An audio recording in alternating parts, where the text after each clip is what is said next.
அதிமுக மீண்டும் ஆட்சிக்கு வந்ததும் கொலை கொள்ளை சம்பவங்கள் தொடர்கதையாகிவிட்டதாக எதிர்க்கட்சித் தலைவர் மு க ஸ்டாலின் குற்றம் சாட்டியுள்ளார். கோவையில் திமுக பொருளாளர் மு க ஸ்டாலின் முன்னிலையில் பல்வேறு கட்சிகளைச் சேர்ந்தவர்கள் திமுகவில் இணையும் நிகழ்ச்சி நடைபெற்றது.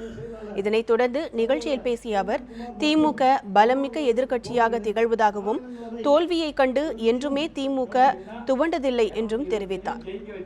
அதிமுக ஆட்சியில் கொலை கொள்ளை சம்பவங்கள் தொடர்கதையாகிவிட்டதாக தெரிவித்த அவர், இவற்றை கட்டுப்படுத்த முடியாமல் அதிமுக அரசு திணறி வருவதாகவும் தெரிவித்தார். உள்ளாட்சி தேர்தலில் நேர்மையாக சந்தித்து வெற்றி பெற அனைவரும் பாடுபட வேண்டும் எனவும் தொண்டர்களை மு க ஸ்டாலின் கேட்டுக் கொண்டார்.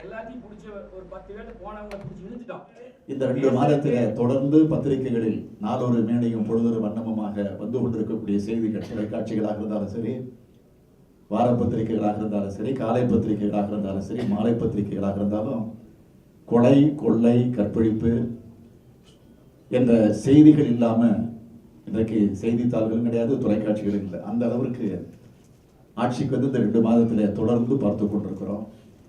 ஆக அதை கூட கட்டுப்படுத்த முடியாத நிலையிலே தான் இந்த ஆட்சி நடந்து கொண்டிருக்கிறது.